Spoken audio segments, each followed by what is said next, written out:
Assalamualaikum warahmatullahi wabarakatuh. Waalaikumsalam warahmatullahi wabarakatuh. Alhamdulillahil wahidil qahhar, al-azizil ghaffar, mukawwiril laili 'alan nahar, tadhkiratan li ulil qulubi wal absar, wa tabsiratan li dhawil albabi wal i'tibar. Allahumma salli wa sallim wa barik ala sayyidina Muhammad wa ala alihi wa sahbihi wa man tabi'ahum bi ihsanin lil i'timad. فقال الله سبحانه وتعالى في القرآن الكريم: أعوذ بالله من الشيطان الرجيم. بسم الله الرحمن الرحيم. وما خلقت الجن والإنس إلا ليعبدون. صدق الله وصدق رسول الله صلى الله عليه وسلم. Segenap yang kami hormati para pengurus Majelis Ta'lim Al-Qadiriyah, Bapak Abdul Rahim, Setian Sunandar, yang kami hormati Ketua DKM Musala Darussalam Bapak Siddiq Teduh, yang kami hormati Bapak Ketua RT 02 RW 09 Bapak Syafi'i Deseng, segenap orang tua kami, Bapak Tunggal, para bapak jemaah sekalian, mudah-mudahan kita semua senantiasa taat kepada Allah Subhanahu wa Ta'ala, syukur terhadap nikmatnya dengan menjalankan perintah-perintah Allah Subhanahu wa Ta'ala. Amin ya rabbal alamin. Alhamdulillah, malam hari ini lisan kita bersyukur kepada Allah Subhanahu wa Ta'ala karena masih diberikan kesempatan untuk kita bisa hadir di Majelis Ta'lim Al-Qadiriyah ini dalam keadaan sehat walafiat. Mudah-mudahan tidaklah kita pulang dari tempat ini kecuali dosa-dosa kita diampuni oleh Allah Subhanahu wa Ta'ala. Tak lupa yang kami hormati sahibul bait malam hari ini yang baru kenal Bapak Selamat dan keluarga besarnya. Salawat dan salam mari bersama kita sampai curah limpahkan kepada baginda alam Nabi besar Muhammad sallallahu alaihi wasallam, kepada keluarganya, sahabatnya, para pengikutnya. Mudah-mudahan kita semua mendapatkan naungan syafaat Nabi besar Muhammad sallallahu alaihi wasallam. Bapak, para jemaah yang dimuliakan Allah Subhanahu wa Ta'ala, di Asyhurul Hurum ini, di bulan yang dimuliakan Allah ini, kita berada di penghujung akhir bulan Dzulhijjah, atau kalau bulan Masehinya kita udah akhir tahun. Kalau udah akhir tahun, biasanya kita mau persiapan tahun baru. Tahun baru yang disiapin apa? Bukan jagungnya, bukan aremnya, bukan panggangannya, tapi yang kita persiapkan adalah ketaatan yang lebih baik daripada sebelumnya. Bakar jagungnya, bakar ayamnya, kan ada tuh ya. Kalau tahun baru tentu rasa syukur, alhamdulillah masih dikasih panjang umur. Boleh nggak? Yang monggo silakan, yang penting ayamnya beli, jangan. Nah iya, ya kan? Jagungnya jangan. Ya iya, boleh kan? Kan buat tahun baru ini selalu jadi kalau nyuri boleh kan? Tetap nggak boleh. Wala talbisul haqqa bil batili wa taqtumul haqqa wa antum. Jangan kamu campur adukan sesuatu yang baik dengan sesuatu yang buruk. Yang baiknya kan itu menyambut tahun barunya baik, tapi caranya kurang baik gitu.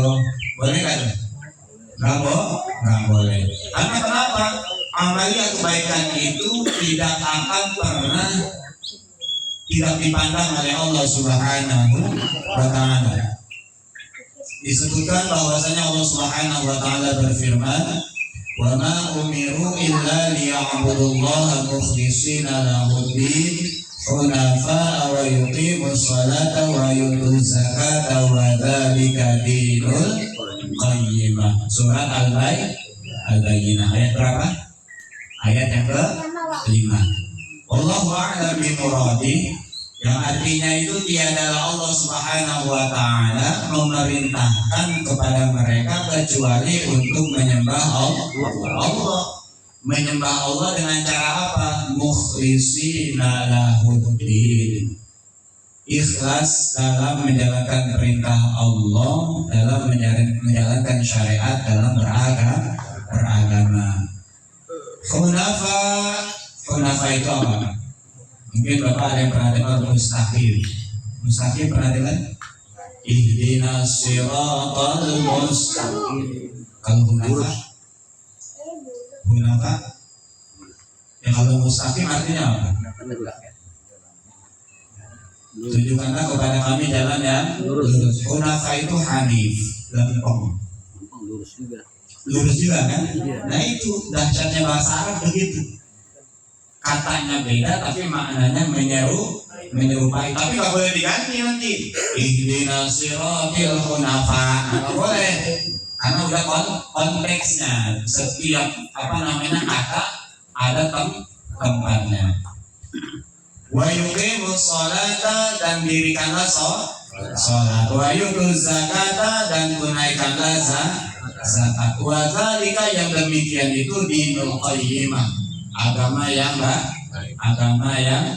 qayyim, agama yang baik, agama yang harus didirikan, agama yang harus ditegakkan.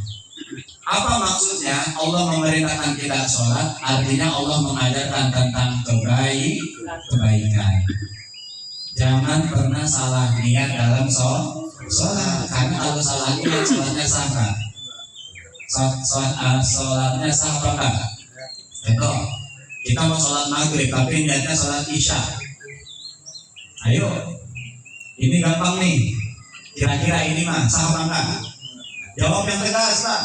Bapak mau niat sholat maghrib, tapi ternyata lupa niatnya sholat isya. Sah apa enggak? Tidak. Kenapa? Karena disebutkan, diriwayatkan, ini yang kita bahas malam hari ini, kita Riyadus Shalihin. Hadis yang pertama diriwayatkan an Amirul Mukminin Abi Hafsin Umar bin Khattab radhiyallahu an bin Nufail bin Abdinizza bin Riyah bin Abdullah bin Kurdi bin Roza bin Ali bin Ka'ab bin Lu'ay bin Ghalib al-Quraish bin Adawi. Qala, telah berkata, siapa yang berkata? Nah, kalau kolanya di depan ini berarti bukan Rasul, tapi periwayatnya. Abu Hafsin ini berkata, apa yang dia katakan? Sami'tu Rasulullah sallallahu alaihi wasallam qala. Aku telah mendengar Rasul sallallahu alaihi wasallam qala, bersabda. Makanya kalau kita baca hadis ada artinya berkata, ada bersabda. Kalau berkata biasanya sahabat riwayatnya, tapi kalau bersabda itulah baru isi daripada hadis. Jelas lah? Apa isinya? Innamal a'malu binniyat. Segala sesuatu itu tergantung dengan likulli imri'in ma nawa. Apa yang kita kerjakan itu harus tergantung dengan niat. Sholat itu baik, tapi kalau niatnya salah jadi tidak sah. Usolli fardhul isya, padahal waktunya waktu maghrib, itu nggak mau kan gitu. Bisa, karena niat ini yang membuat ibadah kita menjadi baik di sisinya Allah Subhanahu wa ta'ala. Tanpa adanya niat, ibadah kita sia-sia. Contoh, Bapak pernah nahan lapar nggak? Sering. Pernah? Nahan haus? Sering. Nggak punya rokok? Ya kan? Sering nggak, Pak? Sering. Kan kadang ada yang bilang gini, udah gue puasa baik gitu kan? Bener nggak, Pak? Iya. Misal, ini kita lagi ngomongin puasa wajib, yang kita bahas puasa misalnya, Hari Senin, pas hari Senin lagi ya. Mau minum, airnya belum ketemu. Mau makan, belum ketemu makanannya. Ya kan? Terus ngomong dalam hati, saya niat beda puasa. Nah, boleh nggak? Boleh nggak? Sah nggak puasanya? Sah. Sebagaimana Nabi SAW ketika dia pulang dari luar rumahnya, masuk ke dalam rumahnya, melihat di tempat makannya tidak ada apa-apa, istrinya khawatir. Maaf ya, hari ini kita nggak masak. Apa kata baginda Nabi? Oh nggak apa-apa, ketahuilah pada saat ini aku sedang berpuasa. Karena nih, coba dari beduk subuh sampai beduk maghrib, tapi kita nggak ada niat puasa, cuma nahan lapar, sama-sama nggak laparnya. Beda apa enggak di sisi Allah? Bedanya apa? Yang niat sama yang tidak. Laparnya mah sama, hausnya mah sama. Kan sama-sama. Allah Maha Tahu. Kadang kita begitu. Kan Allah Maha Tahu, berarti tanpa niat juga nggak perlu karena Allah Maha Tahu. Nah kalau Allah Maha Tahu, konteksnya demikian berarti kita nggak perlu doa. Kan begitu? Ngapain kita doa? Karena Allah Maha Tahu. Tapi bukan berarti itu mengecilkan Allah. Niat itu tujuannya agar kita disiplin dalam melakukan sesuatu. Karena Allah itu menyukai orang yang disiplin. Coba ada, misalnya kita lagi rajin sholat sehari semalam berapa Pak? 5. Saking rajinnya dibikin 6. Boleh nggak? Nggak boleh. Bener nggak? Semangat banget nih, sholat 5 waktu. Karena dia lagi semangat, aku bikin 6 waktu, gua tambahin lagi. Boleh nggak? Nggak boleh. Karena disiplin. Atau sholat subuh berapa rakaat Pak? 2. Cuma 2 doang. Karena lagi semangat dibikin 7 apa 8. 4 kali sholat. Boleh nggak? Bagus nggak? Wih hebat. Kan ada yang ngomong begitu kan ya? Hebat. Menurut pandangan dia hebat, tapi menurut pandangan di sisi Allah tidak baik-baik saja, itu bermasalah karena yang diberikan Allah itu, yang diharapkan Allah itu, yang kita mengharap kepada Allah bukan banyak atau sedikitnya, tapi yang ikhlas beramalnya. Makanya dikatakan sholat sunnah 2 rakaat yang dilakukan oleh orang yang ikhlas lebih baik daripada dikerjakan dengan yang tidak ikhlas. Jelas sampai sini? Jadi ikhlas itu luar biasa. Maka ada riwayat di sini dalam kitab Riyadhus Shalihin. Kalau dalam kitab Riyadhus Shalihin ini kan niat ini bab yang pertama, hadis yang terakhir. Jadi hadis ini bahas hadis tentang bab yang kedua. Ini kita singkat-singkat aja ya Pak ya. Diriwayatkan dari siapa?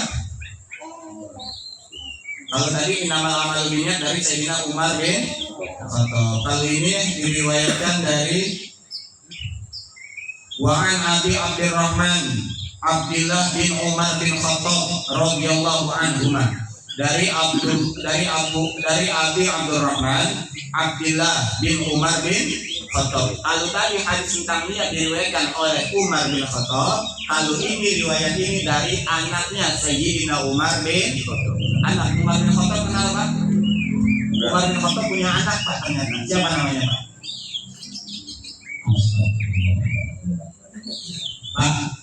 Pak, ya saya ulangi.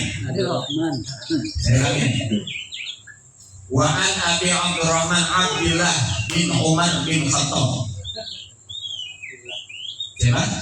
Atau yang disebut dengan Abdullah bin Umar bin Khattab. Jadi Nabi Sayyidina Umar bin Khattab punya anak namanya tuh. Kalau kita baca hadis kita jadi tahu Pak, ini anaknya siapa. Coba kalau kita bilang Abdullah doang.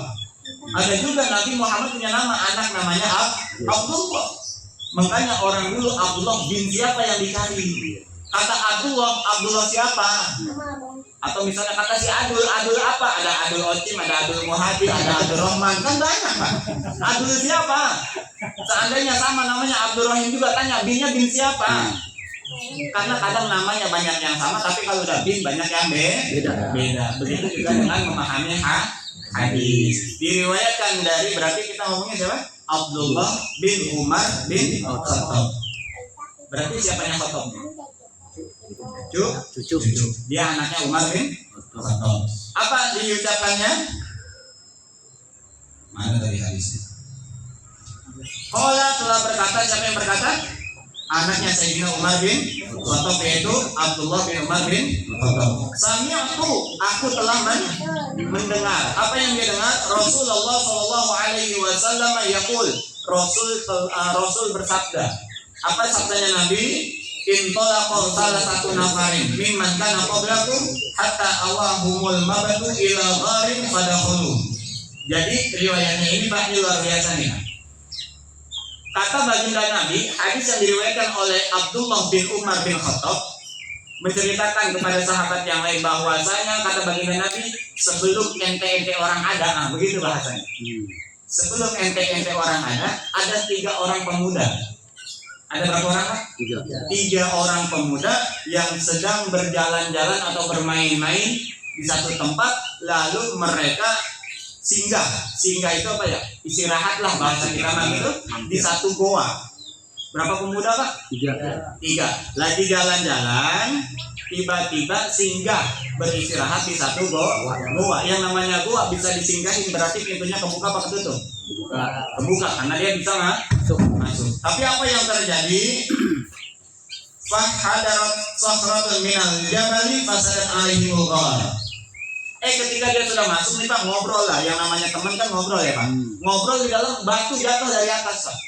Ada batu besar jatuh dari atas, terus nutupin pintu goa. Nutupin pintu goa. Apa yang terjadi? Mereka tidak bisa keluar. Apakah mereka pasrah? Apa? Terus didorong? Ada yang mau linggis? Zaman dulu nggak ada handphone Pak. Kalau zaman sekarang kita kekunci di kamar mandi bisa WA, Kang Ian tolongin saya gedobrak nih. Bisa. Coba bayangin kalau kita terkunci di satu tempat tapi kita nggak punya alat komunikasi. Pasrah doang kan? Kita lupa Nabi udah ngajarin. Apa yang diajarkan? Ketika mereka 3 orang pemuda ini sedang terjebak di dalam gua yang di depannya tertutup dengan batu yang besar, faqalu, maka mereka mengatakan, innallaha la yunjikum min hadhihi sakhrah illa an tad'ullaha bi salihi a'malikum. Jadi salah seorang pemuda ngomong begini Pak, kalau bahasa Jombangnya, bahasa kitanya begini. Karena kita sudah hari ini terperangkap, bahasanya apa? Terperangkap itu terjebak bahasa kita terjebak, maka kita nggak bisa minta apa-apa. Kita nggak bisa minta sama siapa-siapa dan kita nggak bisa minta apa-apa kecuali kita bertawasul kepada Allah dengan amaliyah kebaikan yang pernah kita lakukan. Kita nggak bisa apa-apa kecuali minta sama Allah, bertawasul kepada Allah, perantara tawasulnya itu kebaikan yang pernah kita lakukan. Nah, yang berarti apa maksudnya nih? Jangan pernah meremehkan kebaikan. Karena salah seorang pemuda ini dari antara yang 3 mengatakan tidak ada yang bisa menolong kita kecuali Allah, dan Allah tidak akan mendengar doa kita kecuali kita bertawasul kepadanya dengan amaliyah kebaikan yang kita lakukan. Jadi kebaikan kita bisa menolong kita nggak Pak? Bisa. Kok bisa doang? Kan ceritanya belum habis. Kok bisa ya? Tuh hebatnya kan, udah paham kan? Yang pertama, qala rajulun minhum, di antara salah seorang pemuda, ada berapa pemuda Pak? Ada 3. Pemuda yang pertama baca doa apa? Allahumma kana li abawani syaikhani kabir. Bisa dibaca semua ya, ringkas aja. Bahwasanya ya Allah, aku mohon kepadamu dengan bertawasul segala kebaikan yang pernah aku lakukan. Apa kebaikannya? Ini anak nih, pemuda yang pertama ini tidak pernah memberikan sesuatu kepada orang lain sebelum dia memenuhi kebutuhan orang tuanya. Jadi ini bocah dalam riwayat hadis kitab Riyadhus Shalihin ini, hadis yang diriwayatkan oleh Abdullah bin Umar bin Khattab, bahwasanya seorang pemuda ini Pak, dia melihara kambing. Jadi memerah susu kambing, dan susu kambing itu Pak tidak diberikan kepada orang lain sebelum dia cukupi kebutuhan orang tuanya. Sampai-sampai orang tuanya tidur ketika dia setelah memerah susu kambing itu, dia nunggu sampai orang tuanya bangun. Pertama kali yang diberikannya adalah orang tuanya. Orang tuanya. Sehingga apa? Ya Allah, dengan kebaikan yang pernah aku lakukan itu, aku mohon kepadamu, berikanlah kami jalan keluar. Apa yang terjadi Pak? Apa yang terjadi? Ini anak berarti bakti sama orang. Berarti kalau kita ngasih sesuatu sama orang tua kita bernilai apa Pak? Bisa nolong kita nggak tuh? Bisa nolong kita nggak tuh? Makanya kalau ngasih orang tua jangan mungkin, karena itu bisa nolong kita. Ini dalam riwayatnya susu kan? Kalau mau ngikutin ini cari susu kambing Pak. Cari susu kambing, ya kan? Kan nggak harus dengan susu kambing, kebaikan apapun, sehingga dia bertawasul, ya Allah, aku mohon kepadamu dengan kebaikan yang pernah aku lakukan pada saat itu, bantulah aku. Apa yang terjadi Pak? Apa yang terjadi? Batu itu ngegeser sedikit. Batu itu ngegeser. Secara logika, siapa yang geser? Siapa yang geser? Kok bisa ya? Nah, kadang kita berpikir gitu, kok bisa ya? Karena ketika Allah berdoa, ud'uni astajib lakum. Kalau kamu doa, pasti akan aku kabul. Kenapa doa kita nggak dikabulkan? Kita doanya lempeng we Pak. Bahasanya begini, kita pengen ketemu sama presiden, kita pengen ketemu sama orang ternama, tapi nggak ada perantaranya. Nyampe security ditahan Pak. Nyampe security ditahan. Bapak mau ketemu siapa? Saya mau ketemu orang ternama di mari. Udah udah kontekan Pak? Belum sih, yang penting saya mau ketemu aja. Bisa nggak kira-kira? Ini cara logikanya. Maka bertawasul itu perantara. Saya kenal sama dia nyampein ke sana gitu maksudnya. Ya Allah, aku mohon kepadamu dengan kemuliaan kekasihmu Nabi besar Muhammad Sallallahu Alaihi Wasallam, minta hajat-hajat kita. Karena tahu kita mah sholatnya kadang-kadang itu pun kadang benar, kadang cepat, kadang lambat, kadang tepat waktu, kadang akhir waktu. Maka kita butuh perantara. Apa perantaranya? Kebaikan yang telah kita lakukan, apapun kebaikannya, jadikan itu sebagai perantara. Kita minta kepada Allah Subhanahu wa Ta'ala. Ada ruginya berbuat baik? Ini saya perkuat dari Quran surat Ar-Rahman. Hal jazaul ihsan illal ihsan. Tiada balasan kebaikan kecuali kebaikan yang Allah akan berikan. Terus yang pertama tadi, seorang pemuda tugasnya apa Pak? Memerah susu, dan susu itu diberikan kepada orang tuanya. Dia tidak memberikan kepada orang lain sebelum orang tuanya terpenuhi. Jelas ya Pak ya? Kalau orang tuanya sudah terpenuhi baru dia ngasih ke orang lain. Jelas ya sampai sini ya? Anak yang muda yang kedua doanya apa? Ini anak muda yang kedua nih. Mudah-mudahan di mari nggak ada. Allahumma innahu kanat libnatu am. Ya Allah, sesungguhnya aku jatuh cinta sama wanita itu. Aku pengen maksiat sama dia. Doanya. Tiba-tiba dia minjem duit sama saya, bahasa kita mah gitu. Misal, Marana, boleh nggak saya pakai dulu duit? Udah begitu, wadon yang datang ini wadon yang emang bener kita demenin. Jelas sampai sini? Tiba-tiba ada niat nih Bang Rama, saya ingin zina sama dia. Ya kan? Nah tiba-tiba nih pemuda ini Pak bawain duit, karena si cewek ini minta tolong minjem duit. Jadi pinjam meminjam dari dulu sudah ada. Sampai di tempat si wanita ini, si pemuda ini bawa duit, kalau nggak salah 250 dirham. Dalam kitab Riyadhus Shalihin itu disebutkan 250 dirham. Ketika duit itu dikasih, maka perempuan ini dipaksa untuk melayani si pemuda ini Pak. Tapi ketika dia akan maju, apa yang terjadi? Ada yang membisikkan pemuda ini. Bisikannya isinya apa Pak? Sesungguhnya apa yang kamu lakukan itu tidak bisa menjadi ibadah di sisi Allah Subhanahu wa Ta'ala. Artinya apa Pak? Kalau kebaikan kita menginginkan imbalan, tidak bernilai ibadah di sisinya Allah Subhanahu wa Ta'ala. Sehingga apa? Dia mengangkat dirinya menjauhi wanita tersebut dan terhindar daripada perzinahan. Uangnya ditinggal. Kalau kita ambil lagi kan? Kita ambil lagi kan? Ini uangnya ditinggal kan? Uangnya ditinggal. Sehingga ketika dia tersesat di dalam goa itu, terhimpit dengan batu yang besar, dia mohon, ya Allah, pada waktu itu Aku mohon, ya Allah, aku mohon kepadamu. Waktu itu aku telah melakukan kebaikan kepada seorang wanita. Jadikanlah kebaikan itu menjadi wasilah engkau memudahkan urusanku. Dikabulin nggak sama Allah? Apa yang terjadi? Pintu itu menggeser yang kedua, agak banyakan dikit, tapi pemuda itu belum bisa keluar. Sampai yang terakhir ikut doa. Apa doanya? Apa? Mungkin udah ada yang tahu? Doa yang ketiga. Doa yang kedua tadi menghindari perzinahan, membantu orang tapi tidak melakukan maksiat. Terus yang ketiga apa?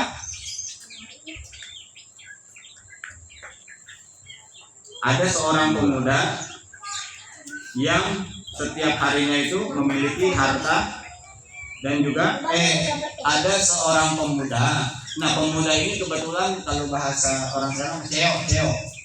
Tahu CEO kan? Bos.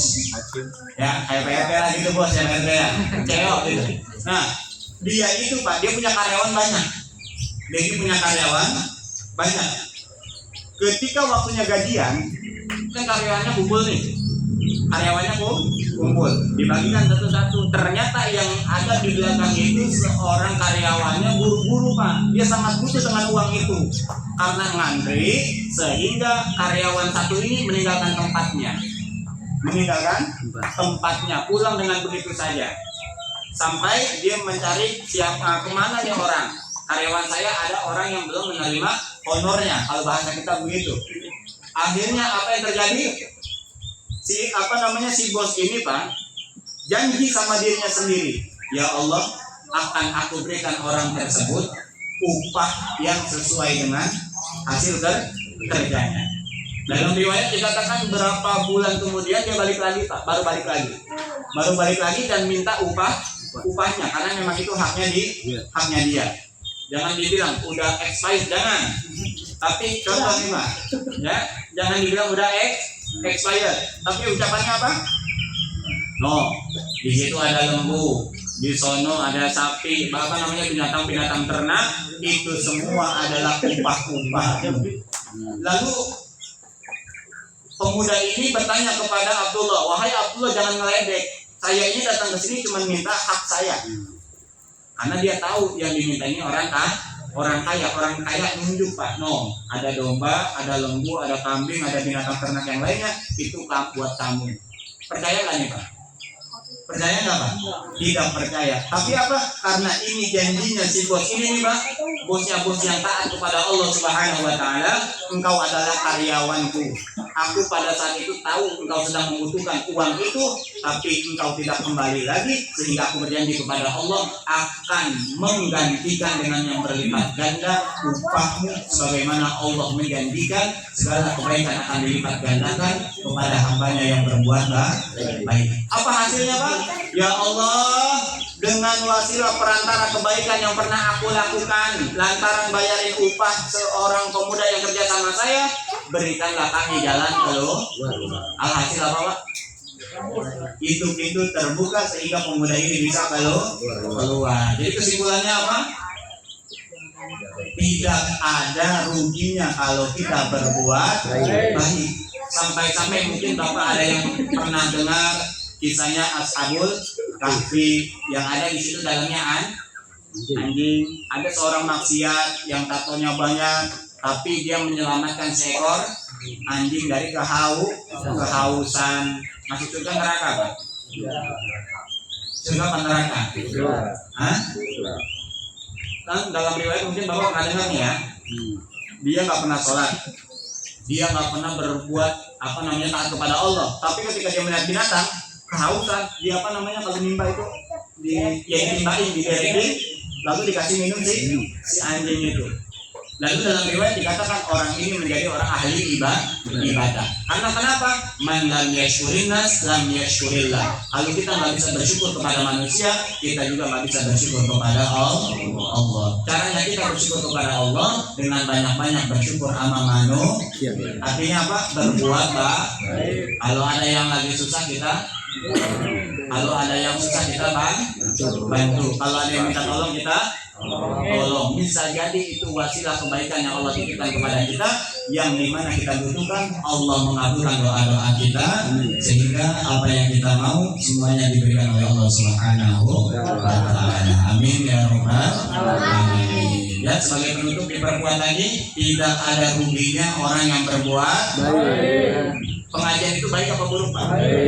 Coba sebutkan dari pengajian itu yang buruk. Yang buruk dari pengajian apa?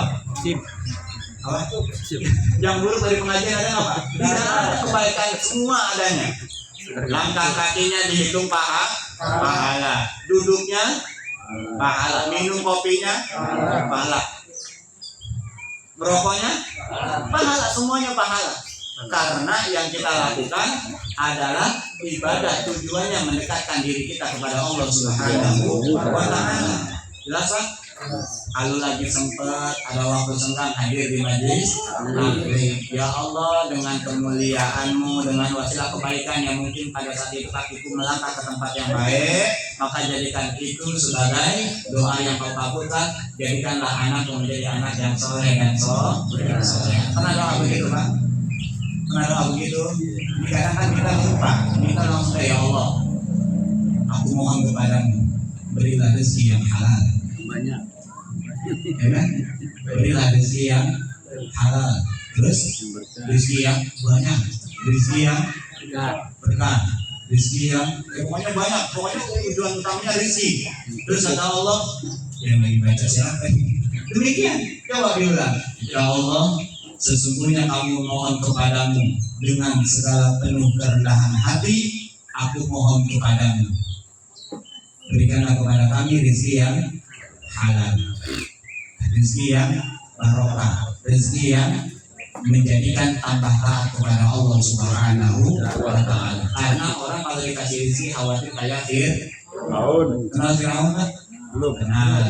Kalau Qarun kenal Qarun itu tadinya nggak punya apa-apa. Dikasih kekayaan, lupa sama Allah. Maka ya Allah, berikanlah aku kekayaan agar aku senantiasa mudah untuk menjalankan taat kepada Engkau dan mengajak anak istri Hamba untuk taat kepada Engkau. Maksudnya apa? Allahumma aghnina bihalalika an haramik wa bi ta'atika an maksiatik wa bi fadlika amman siwa. Ya Allah, berikanlah kepada kami rezeki yang halal, jauhkan dari yang haram. Sebut juga, Pak. Ini kadang-kadang halalnya doang. Ya, oh ini mah duitnya halal, ya duit mah halal. Yang disebut haram kan ada caranya. Ya, caranya yang membuat itu haram. Duitnya emang halal, tapi caranya. Makanya minta sama Allah, Allahumma aghnina bihalalika an haramik. Ya Allah, cukupkanlah kepada hamba daripada rezeki yang halal, terhindar daripada yang haram, baik caranya ataupun cara mendapatkannya. Mudah-mudahan kita semua diberikan nikmat istiqomah dalam taat kepada Allah Subhanahu wa Ta'ala. Akhir tahun ini menjadi akhir tahun yang lebih baik daripada sebelumnya. Awal tahun esok menjadi awal tahun yang lebih baik daripada sebelumnya. Amin ya rabbal alamin. Yang mau bertanya nanti sambil ngopi-ngopi ya Pak ya. Assalamualaikum warahmatullahi wabarakatuh. Assalamualaikum warahmatullahi wabarakatuh.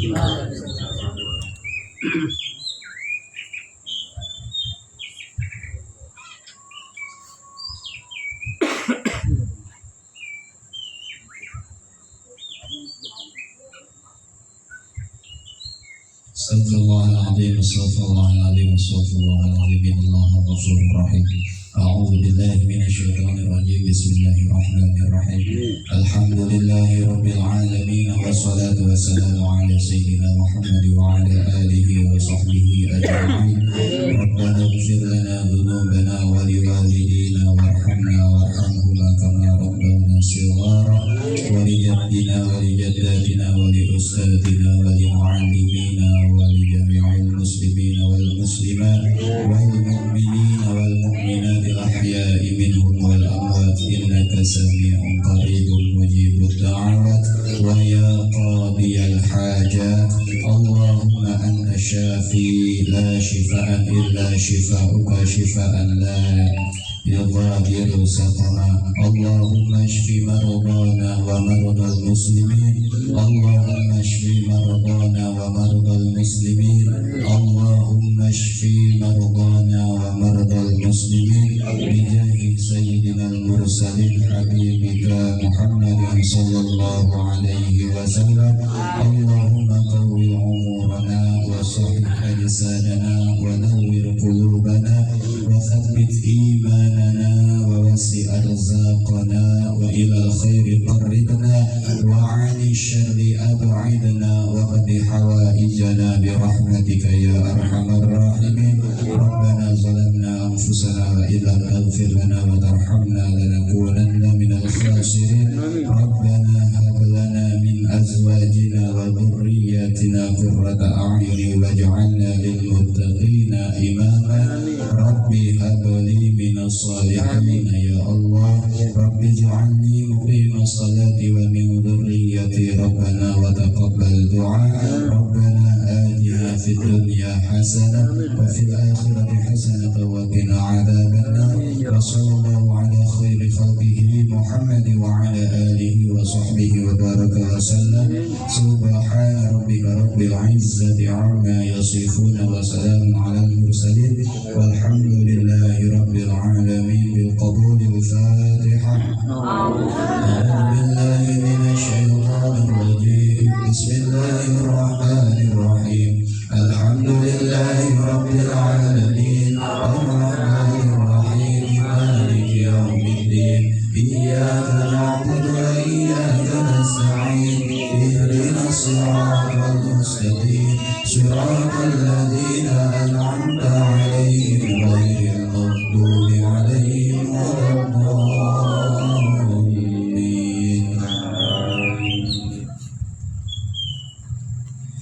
ربنا فعلنا بما علمتنا. ربي علمنا الذي ينفعنا. ربي فقهنا وفقه أهلنا وقل ربنا لنا في ديننا يا الله. منفعتkan ilmu kami, berilah kami ilmu yang berguna. Jadikan kami orang yang mengerti agama Islam, pegangan semua beserta keluarga, andai taulan tetangga laki-laki perempuan. Berilah kami taufik kekuatan mendapat ridho kata perbuatan. Berilah kami rezeki yang halal, gaman bertakwa, penuh pengertian. Diberikan semua kebaikan, dijauhkan segala kejahatan. Ya Allah, beri kami kedamaian, hati penuh dengan kegembiraan. Hutang-hutang kami Engkau bayarkan sebelum ajal datang menjelang. Dosa-dosa kami Engkau ampunkan. Hanya Engkaulah pemberi ampunan. Salawat dan salam Engkau limpahkan pada Nabi pengajak kebenaran, pembawa kitab sumber kesembuhan jiwa raga manusia sekalian, serta keluarganya yang mulia. Sahabat lampu terang benderang ya Rasulullah, salamun alaik ya الشان والدرج عطفة يا جيرة العالم يا أهيل الجود والكرم سبحان اللهم وبحمدك أشهد أن لا إله إلا أنت أستغفرك